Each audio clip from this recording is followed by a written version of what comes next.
all his fuck. Bubbles is watching you. Alright, so with that, we transition from Prologue A into Prologue B. And welcome everybody. There's some shit in the way. Let's fix that later though. So we're here early today because we got our sacrament yesterday. Of course, it's April 17th, 2022, and it's Easter Sunday. Happy Risen Day. The risen of the Grand Master. Now you must drink when you cheers to the risen of the Grand Master. I don't know, his temporariness in the concrete sense. It makes a lot of sense, doesn't it? But the temporariness in the concrete sense, rather than the shared narrative sense, makes me feel like he's more of a master who is isomorphic with the Grand Master. Well, are we gonna? That's like, cheers to that. That's like a classic Bible interpretation 101. As in, the only way to perceive the Grand Mastery itself is if you don't do that, is through the mastery of another expression. And if you don't do that, you break the loop. The effable and the ineffable. Like when people will read the Bible and try to take its significance in the most historical possible terms. That the literal history is of what is the most important here. That's things get broken very quickly. Very, very quickly. Okay. So I'll let you ramble on. I'm going to set up the stream here, so bear with me. For the devotional temperament, and temperament being a focal point of our discussion anyway, for the devotional temperament, historicity... No, wait. We're still we're prologuing right now. Yes, okay, yes. So give a big arc. Give us an arc. Prologue that arc. The point being is that in the devotional sense, it makes a difference to have a established, abstracted reality that gives a concrete sense of how the path works, right?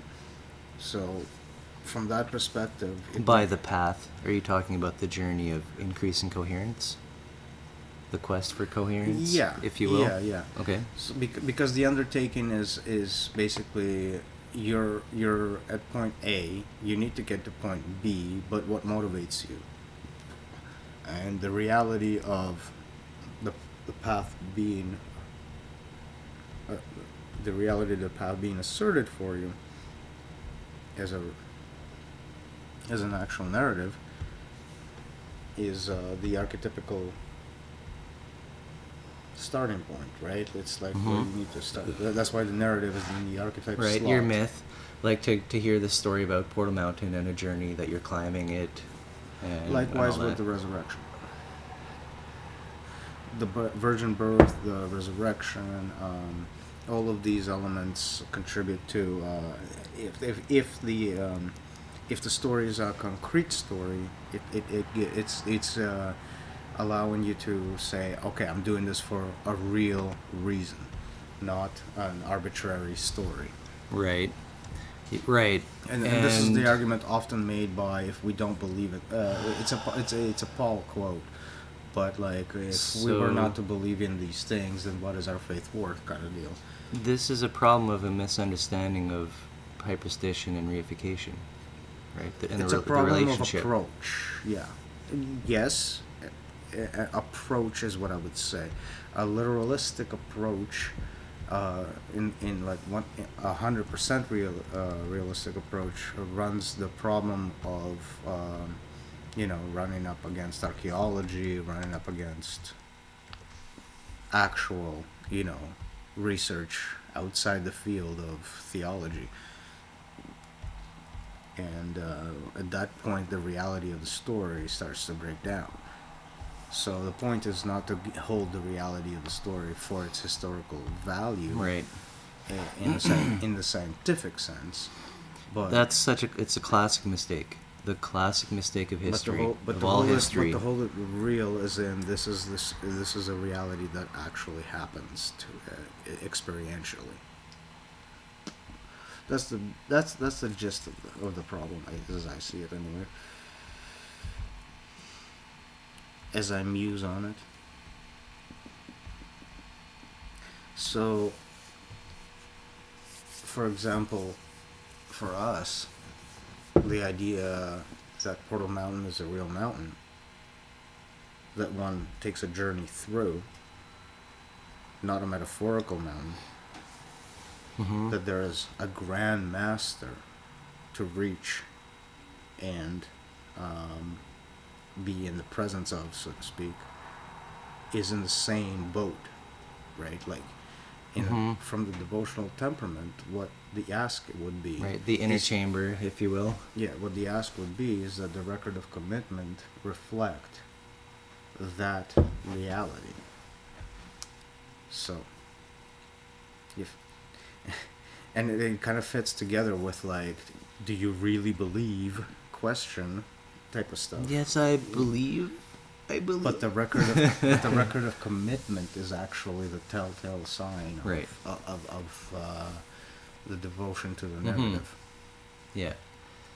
It's not so much that some idea in the head, a yes or no answer is what that is. So this brings back together the idea of works and faith being reflections of each other. Mm-hmm. So very much on Yeah. very much on the same boat. Different wording, different way of saying it, I guess. But yeah, he is risen. Cheers again. Mm-hmm. Oh, you're not done yet, so you can cheers. I still can. He is risen. It's a good ritual for the ones who need reminders. Yep. Fucking bladder. Yep. So I think that's all quite nicely related to where we were leaving off with the self chapters and getting into social. Cool. Yeah. So I think we're on point there.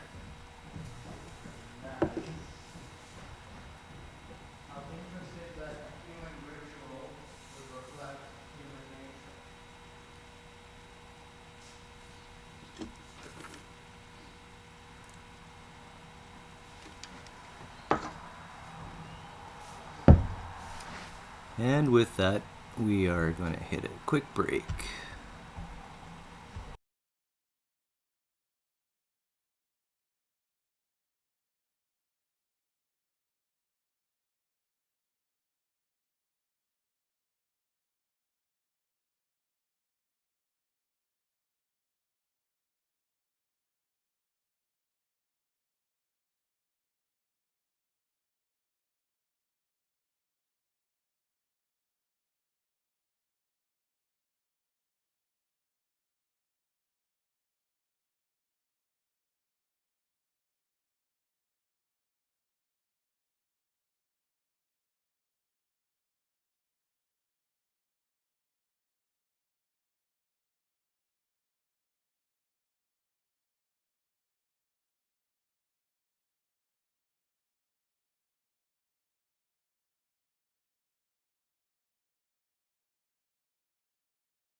Roof problems. So we're back. I'm back. I'm Guess You who's know back? it. Yeah, so we haven't even shared this stream yet. And let's call this the prologue, the official prologue. We've been prologuing already, but here we go again. And so it's already 12 o'clock. I want to start the actual stream, say just before 1, right? So we'll give it, half hour, 40 minutes here just to kind of like set up the stream and what we're talking about and certain arcs, and then we can dive in better later. So our goal. That's the theory. Also, just a quick note, sorry, our goal, yes, but we've been summarizing and recapping the past few sessions that we've done. We've took time at the start of the session to recap. We'll do that. So this is kind of like taking that to an official version. It's pre-recap. We'll recap? Yes, correct. Right now, let's articulate the goal, because this is a I feel prologue. like Monty Python's The Life of Brian, when the Judaic front is sitting on the thing arguing about whether the guy has a right to have as a woman man who identifies as a woman or whatever you'd say has a right to was it like be pregnant or something like that, to have a child. Her name is Loretta now, and she would like to have a child. But you can't have a child. No, we must fight for the right that he can have a child in principle. Yeah. So just technicalities is kind of funny. But the question is about a biological child, right? The People's Front of Judea, and then the no. And they were. Is the question does she now want a biological child? Is that because adopting is still Right. viable. Sure. So I'm pretty sure. Valid. I'm pretty sure that the humor in Right. the question so is we don't is have about to get all biology. confused and upset about taking identity and taking things personally and getting upset because somebody said something, right? It sucks that bad faith is assumed in society right now with any kind of identity type related issues. Okay, so to end And up we- on that's a the good position where we're basically fine with whatever you call yourself, but the idea of having a biological child from a biological male is fundamentally problematic. Yeah. Like So- there's an issue with Of course, with mismatching. Fundamentally problematic is even talking about it in this society. Talking This day about and age. it, Holy fuck, eh? Is that a leak going on? we're talking about it is what we're doing.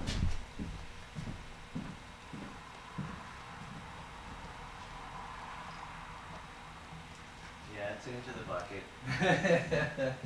All good. It's going in the bucket. Wow. No, what I'm saying is that there is a level of conversation that we should be able to have, and that is, which has nothing to do with denying people's identity choices. Like, if you want to call yourself this, if you want to be Yeah. identified as this, that, Sure. then that's fine. But when you start to mix that into with biological impossibilities, as in, if you don't have a uterus, ovaries, and a womb to begin with, I get it, man. And hey, maybe that shit'll be overcome. Maybe you can turn a sperm into an egg sometime. Yeah, no. And then somehow do some shit. You can derive. You can actually maybe it's derive possible. a sperm cell from a biological woman, simply by taking the. We're getting a little off track here, by the way. That's fine. We can. We're not. We're still in prologue mode here. We're gonna start up soon, and it's gonna be about half an hour. We're gonna start up.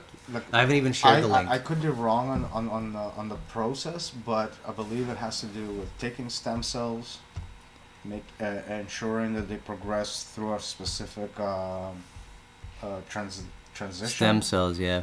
so that they To become a certain type of cell, that be- being to be- either the egg or the sperm. Yeah, germates. That's what they're called. So manipulate them into becoming germates. So you can do that with any human cells as long as it's a stem cell. And I think that's where the science is going with that. But the machinery for incubation, for example, Yep. that's still well, it will never be male machinery to begin with, right? It will be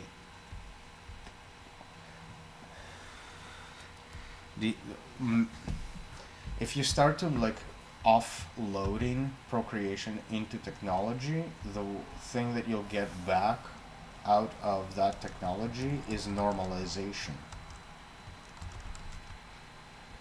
So you would have a race of an agender race of beings. Because gender would not matter. The technology takes care of procreation. So either you have a gendered mechanism for it, right? Or you erase gender altogether. But there's no male procreation. That's not happening.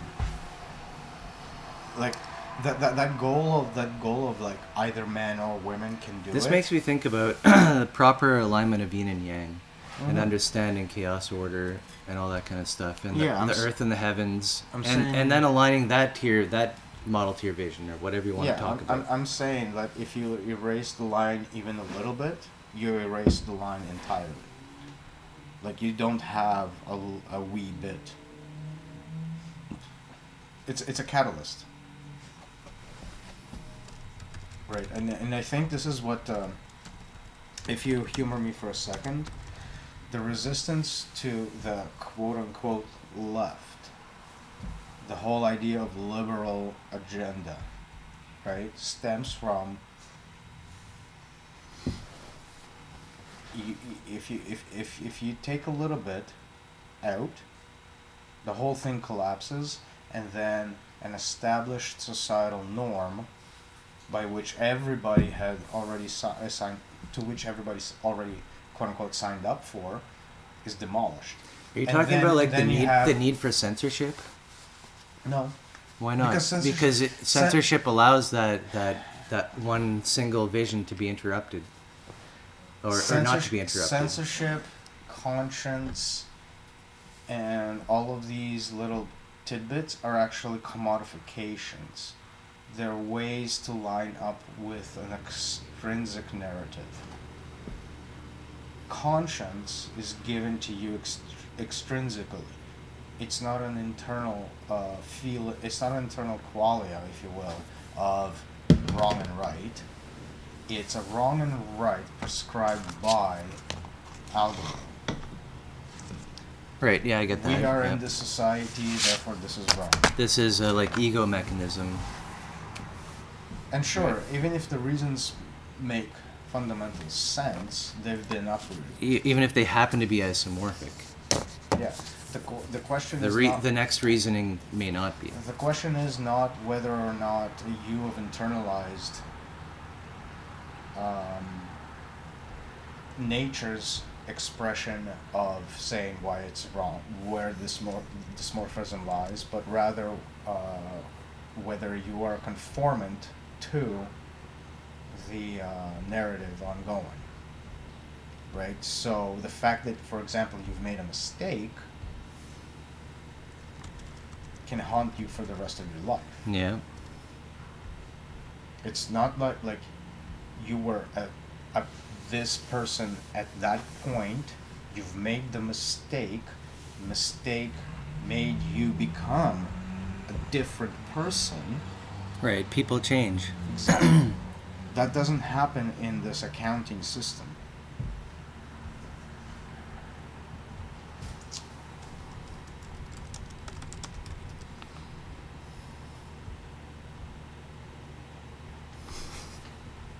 And Check this out.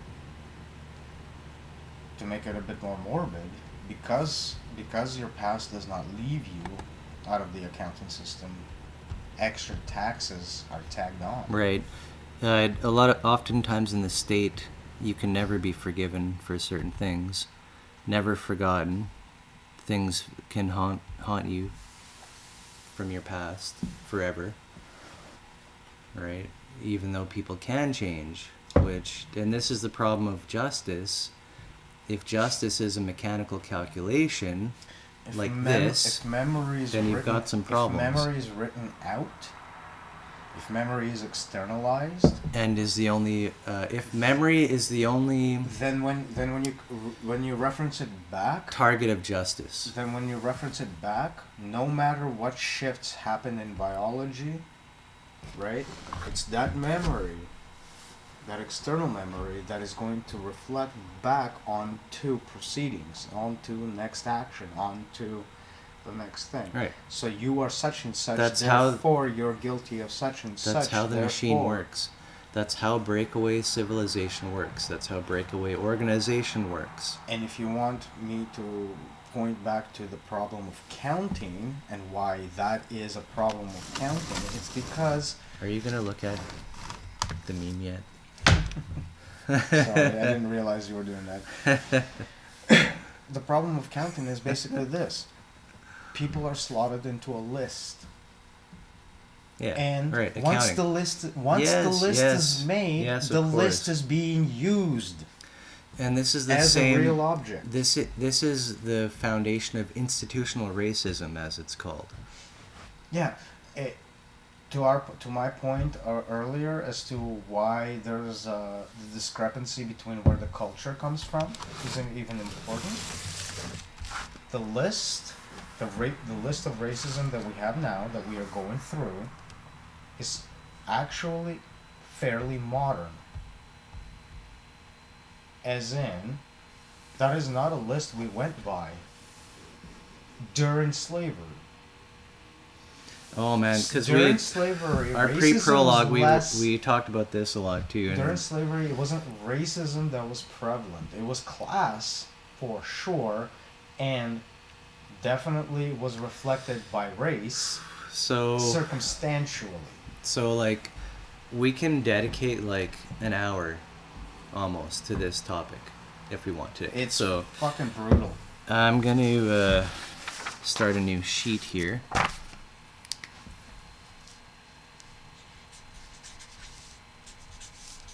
And no, us two white guys don't have all the lowdowns. Two white race. Guys.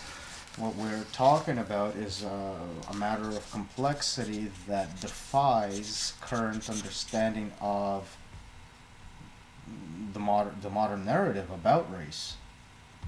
It's not the white guilt part. It's not the need for superiority. It's not like it's not driven by any of these factors. What was the previous one? The two cis white males talking about gender, the true meaning of gender. The true meaning, much like the true meaning of gender, the approach to this problem is not based in an attempt to prove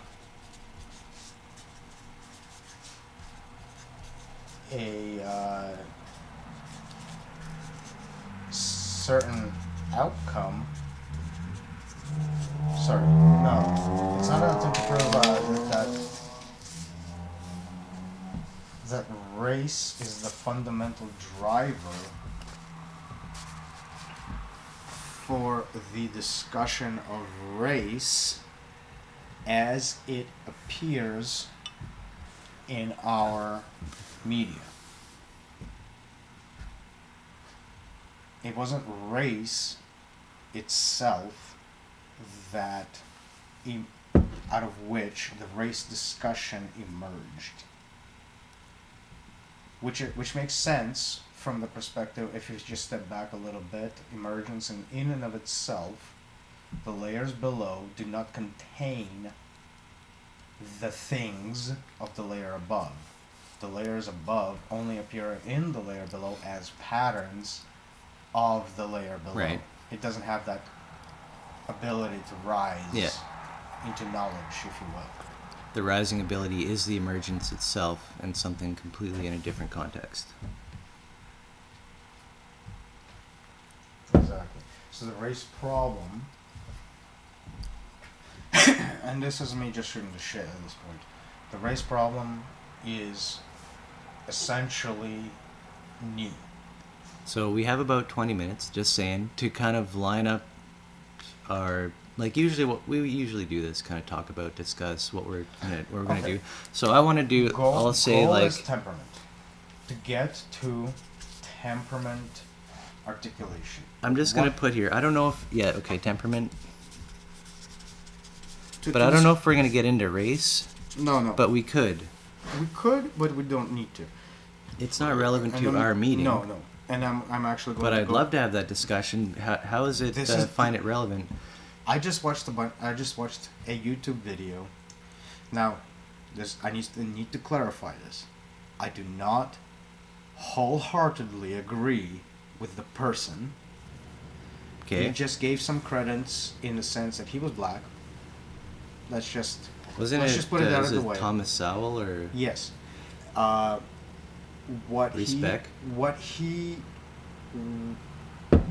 The reason I ended up listening to what he had to say is because his view was misguided, but was misguided in this particular way, and it had to do with preaching economics, the mythology of economics.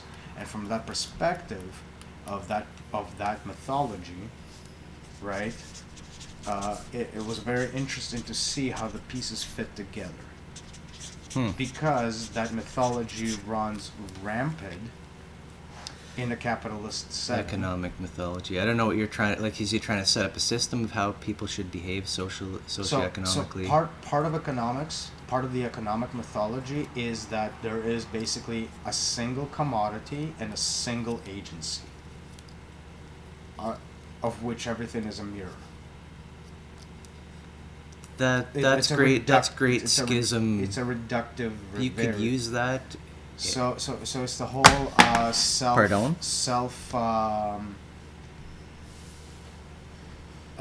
is not self-actualizing,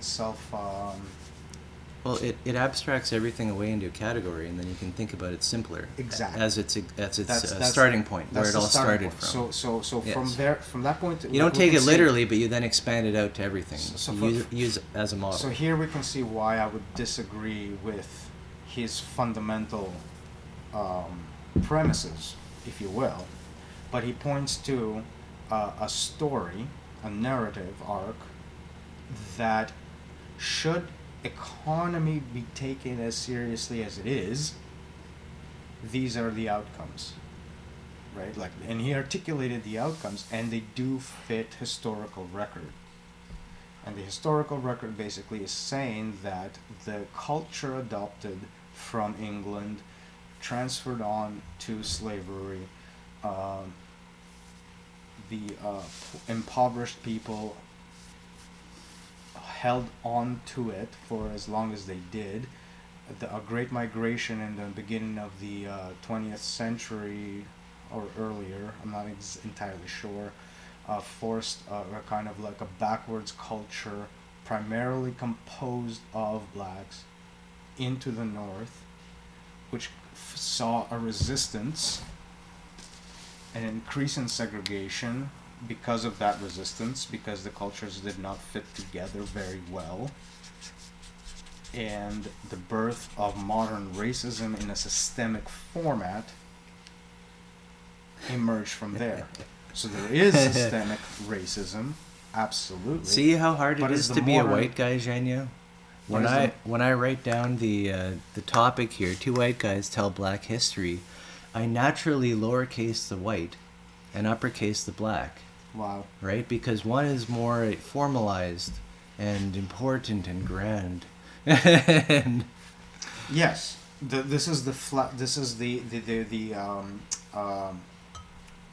do you call it? See, look at that. Look how beautiful that is. No one can read this. Not flashback. It's the lashback.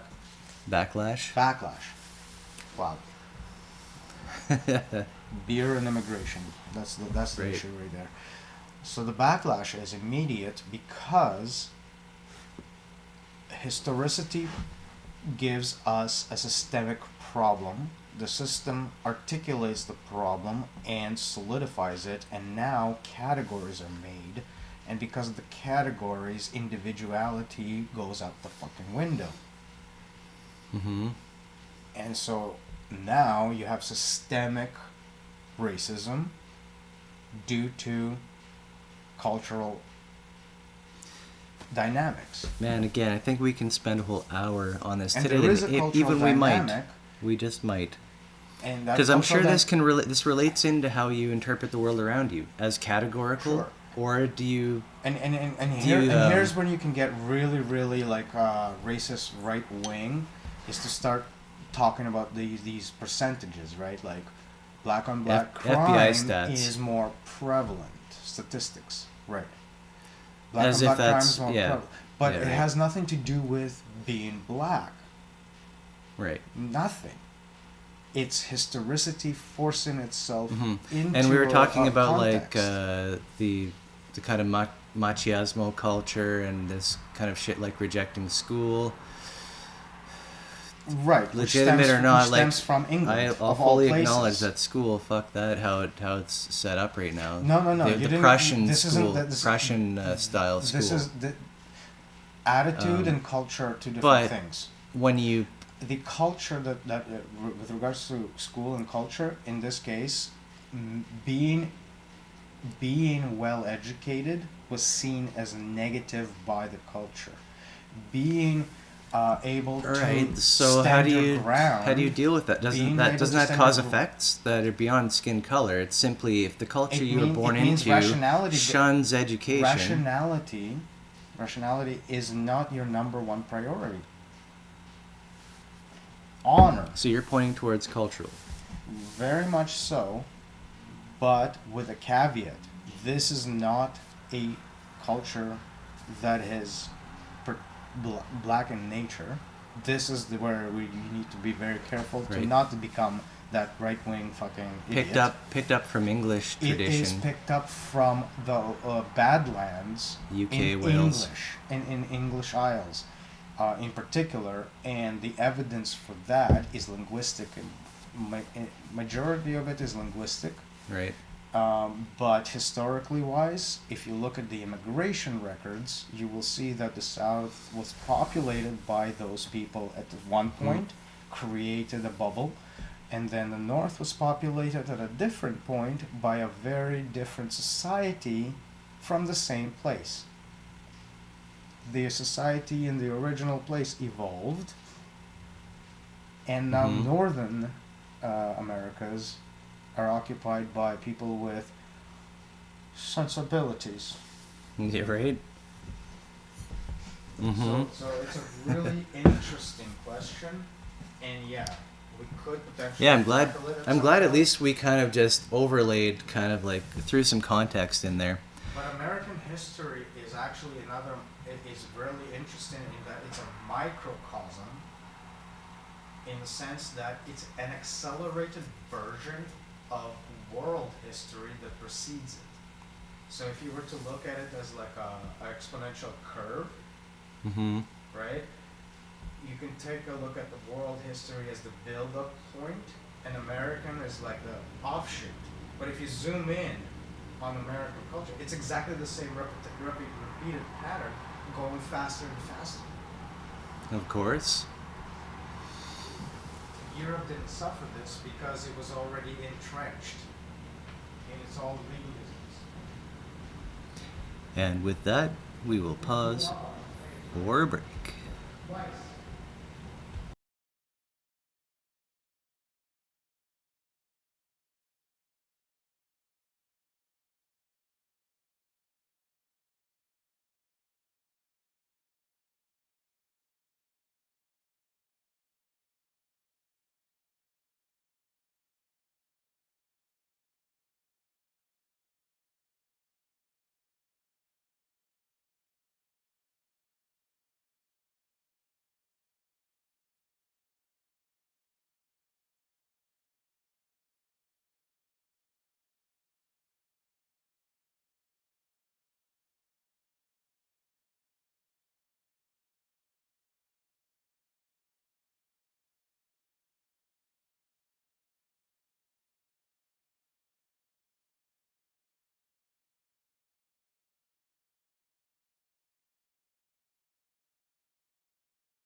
validating Yep.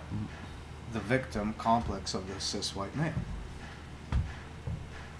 So if you ever find yourself in a By conversation, identifying as cis white male, you're actually appropriating or assuming a victim mentality. it's much like those right-wing talking points, you know. By identifying with cancel culture or something like that, you're making yourself, you're outing yourself as one of them. Yep. So my point there is, if you ever come across that phrase, it needs to be taken as a joke. Ah, yeah, I'm fucking white. Not much you can do about it. Well, why would you get offended and start getting emotionally invested politically? That's the failure. Keeps happening. The failure is in getting offended in whenever somebody who's not white says something, oh, damn white people, and you taking it upon yourself to tell yourself that he meant you. If you don't do that one step, you're not that white person. Yeah. So taking on that idea of all white people are being blamed for it, and it's there is some eggshells to walk on, but the most important eggshell is to not be that fucking idiot. Well, you're talking about self-identifying, right? You know, it's funny. If you do it, if you accept that mode of relationship with other human beings through identity, then you're fucked. It's going to be a bad time. Yes, well, but with caveat, because you can't just say that without giving the alternative and not sounding like you're off the fucking handle. Could be like seen as a form of type of identity. That's the idea. Of course, not to be that guy too. So I say that in ways to be taken not so serious, literally. That's literalism, especially combined with illiteralism. Oh my god, the perfect storm. So we got about, actually we should, well, that's solipsism for you. Right now we should basically stop this stream and start the real one? Start the, all right. Because we got about 4 hours till. Okay. So before we stop it, we want to set our goal. Our goal is to define temperaments, or to at least try to reach that point that makes sense in the flow of the book. Which means we have to maybe backtrack a little bit. A little bit with our ways of laying down what the model is. That is used as a backdrop to understand how. Right, exactly, yes. That's how ideas have to be built. They have to be built like a complex adaptive system itself. We must start with fundamentals. We can't just we can start describing and say, okay, we'll fill in the details later. Right? Yeah, this is what we were talking about earlier. Which is not going to garner interest. It actually does garner interest because you're able to skip ahead topics that could become boring. For the particular just for now and say, okay, we'll keep going. It depends on who you're talking to, right? What would garner their interest? Oh, we'll tell you later. That's... Ooh, somebody's like, fuck off. No, like... No, I do want to relate to people that would be like, if you're only going to talk to me later... Like, fuck off, I'm not... For example, the cognitive alignment window. We agreed that we should introduce it as a concrete abstract divide with a horizon in between and expand it later when we need to, right? Yes.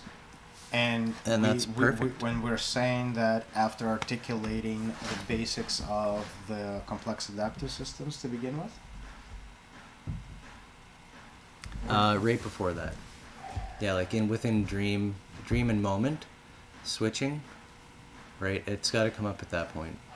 How do we get to dream and moment? What was the arc there? This is very, very early. It's in the arc part of describing the positive side I can pull it up here. It's right after introducing coherence itself as a concept.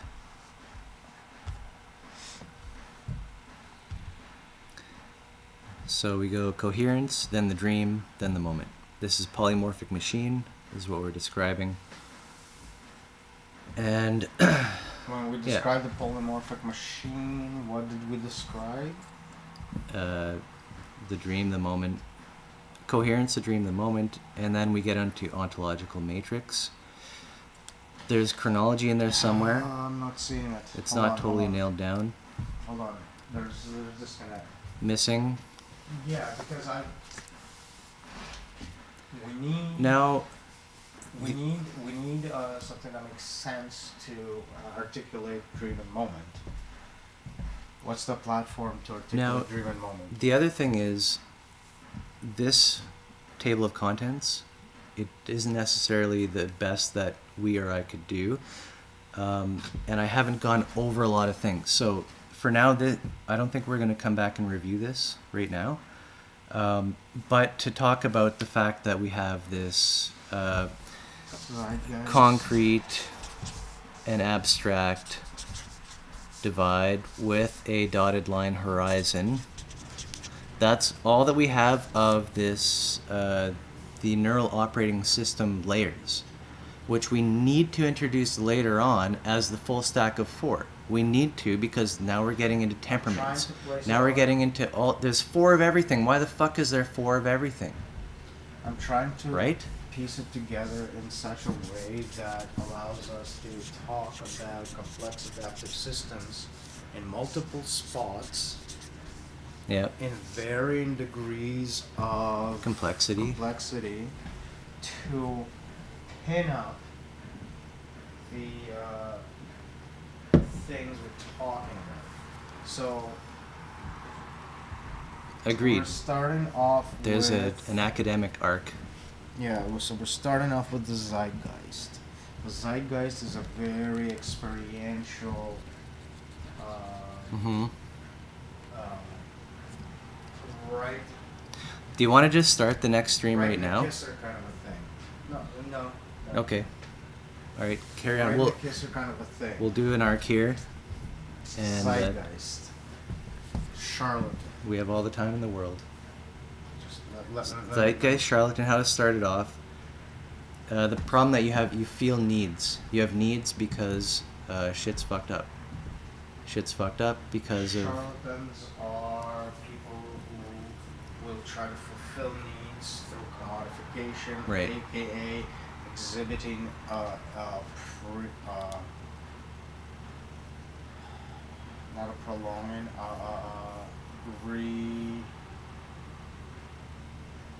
reiteration, I guess, of the zeitgeist itself. Mm-hmm.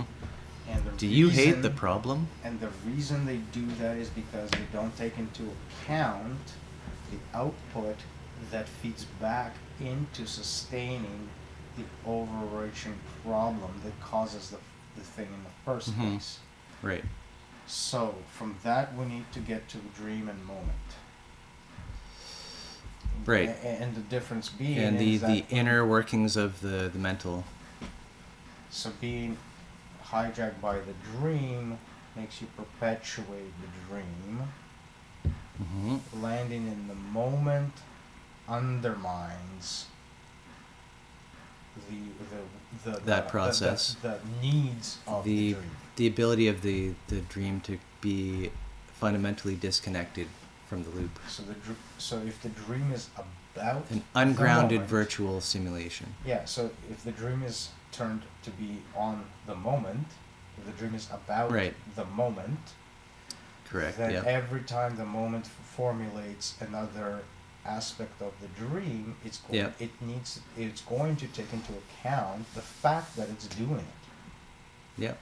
New context, never before seen. And this is what breaks the charlatan. They're not capable of reaching that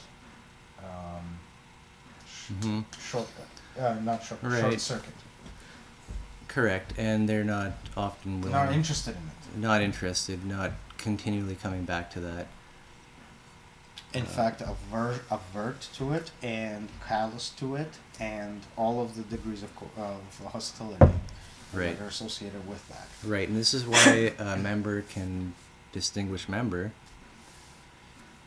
Because there's not only rare things that you do, but there's also common things that you keep doing as a charlatan, to just keep breaking constraints at higher emergent orders, which have been modeled by the self-reference, referencing itself and modeling itself. So we breach that into the polymorphic machine by saying that if the dream is focused onto the moment, the machinery of the dream is undermined by the machinery of the polymorphic machine Right. that underlies it. More in the fundamental first place, machinery. Since this is the spot, if you will, where shit gets together. Mm-hmm. So how are we on the table of contents there? Contents? Am I still going on the arc? I believe so, but we can reiterate the arc. We don't need to look back to the. It's better if we redo it again and again. No, I'm doing this so I can reach temperament. Okay, so temperament. So part and parcel there is that we need some articulation of the complex adaptive system with the grammatical capacity and understanding of it, in which layers are built up from signals, which are fundamentally expressions in layers below. Mm-hmm. So collective symbols in one layer become signals in the next layer, and so on and so forth. So that's the grammatical capacity part, that's the stacking part. And for that, okay, after the in the polymorphic machine we have what? We have Polymorphic machine. Yeah, so dream moment, coherence, dream moment. This is chronology, I don't know where it goes exactly. Ontological matrix, and then CAS. Okay. Chronology will give us the plateaus. The plateaus define the ontological matrix. Because True, yeah. Because chronology Absolutely. Because chronology is the It's how it happened. You show how it happened, and this is what we're left with. Now we have guild dynamics. And now we're in this plateau. The ontological matrix equals plateau. So we have an ontological matrix. Okay. I want to reach temperament. Mm-hmm. And that's a lot to load the reader up with at this point, but I think we got to go full bore and just introduce. Well, once we have in the ontological matrix, we have a reason to express what the market machine looks like. Mm-hmm. With right. And what it's supporting. Because it's got a plateau. The market machine is supporting the structure that exists. So if the plateau is like this, the only reason there is a plateau is because at each plateau there is an market machine navigating it. So there's like a multiplicity of market machines on top of each other. And within ourselves. Very complicated. Absolutely, yeah. So without market machine, there's no plateau. So that's what we want to say there. Chronology builds up the plateaus, how they look and how they happen, whereas the market machine is the underlying premise of which how a plateau operates. So each plateau is a machine onto itself that is running in a death circle. Running many processes in death circles. All fundamentally disconnected from the loop, the stack itself. And if you notice that the elite elements tend for the social elements, whereas the underground worker elements tend for the environment, boots on the ground. Sure, of course. Yep. Cannon fodder. Wouldn't you want The to? cannon fodder. Wouldn't you want to control what's beyond the horizon? This is like the virtual simulation. It's how you And to scoop them, people up. everything below is beyond the horizon. Mm-hmm. And the feeling of godhood Right. is stemming from that capacity of it. So this is like the quote-unquote power in that stack. Commodification. That power can all be described by the commodification stacking and its constituent plateaus. Power as an equation almost seems like it's dependent on quantification.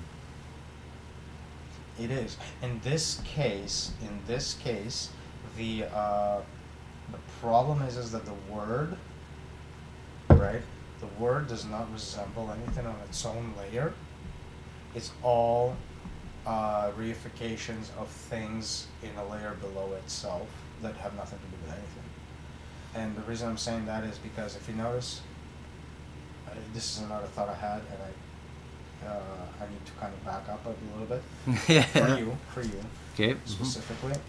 It was about how first there was writing, then there was digital writing, essentially. And what I made note of is specifically is that one is happening on a layer, on a physical layer below it.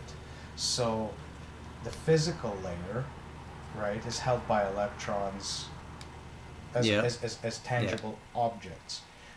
Or it could be lines scratched in a paper. So we went underneath that layer in the quantum realm, if you will, to throw electrons around inside that medium. We jumped onto the things that make this medium work and started patterning it. We dropped a layer below. Right? Electronics is not just the physical composition of the matter, right? But it's also like the quantum interactions that happen within that matter as well, aka electrons flying around Mm-hmm. from one place to another. Like pulling pure information out of matter right. and working with so it. What I'm saying that is that as matter became more quote unquote animated, as we dropped our articulation layer or our media externalization layers down, we're more governed by them. Just that like a reflex of But the dropping of down is to create a model in a language and speak about it. That to be governed by is what you mean. There's a isomorphism being enforced through language. and so you can look at the plateaus of commodifications as drops in layers onto which memory is externalized. The lower the layer the memory is externalized, the more automated Mm-hmm. the layers above become in a death circle. Pardon? So Yeah, we're it's s- so like we're saying- Band-Aids. Band-Aids on top of the ball So- of Band-Aids. Everything that's ever gone wrong, there's been a new protocol patched on top So of it every to natural concern. reconfigure. So as every natural concern in turn becomes a plateau Mhm. of commodification, Externalized, exported. You no longer care about it yourself. the more zombified, if you will, the It's more presumed. programmed, the more Right. reality tunnel. So the this more- is the So we're seeing a pattern. this is the motivation or impetus for decentralizing, as it were, for pulling. That's another catchphrase, because if you I know, yeah, I guild know. dynamics. Yes. You can't decentralize This guild is dynamics I know. it's like This your is DNA. this is an approximation word that people understand, but it's very lacking. I understand. Decentralization, taken like in its pure form, it's like saying, okay, cool, we have this big ass DNA molecule. Let's create a bunch of No. viruses It's actually true. out of them. It's actually true because And then the spread them out and see what happens. the decentralization process involves a process of taking up of the knowledge that central actor agency had, taking it up into yourself along with everybody else. That's what causes what we're looking at. as long as the uptake is in place, which is almost never the case. The uptake is almost piecemeal, and if you don't take the holonic approach for the whole, of course, then what you have is a segmented DNA that itself creates nothing. Mush, you know. like what I'm getting at a bit, I think, and you were too, is the idea that decentralization doesn't mean that everybody does everything. Every individual does every last thing. That's wrong. But that's what decentralization would point you to. Oh, I'm completely self-sufficient. Everybody has a homestead, and that's the world. And there's a converse point. If you don't do X, Y, Z, you're in the network that accomplishes X, Y, Z anyway. And in that way, you can be only a part of a whole, but also the whole at the same time. Right. In that if XYZ is not part of your repertoire, you're still connected to the network that is. And so the more clear, the more connection there is, the clearer the picture. Yeah, man. And so, Quite a wild and wonderful world. So I think we're going to take a break with that. And actually, we're not going to take a break. We're going to cut it off right here and start back up in a few minutes. It's 1 o'clock. This is our usual starting time. We'll recap. We'll try to build to 10 minutes. Yeah, we'll take 5-10 minutes off to make sure we got it all sorted. And with that, we'll see.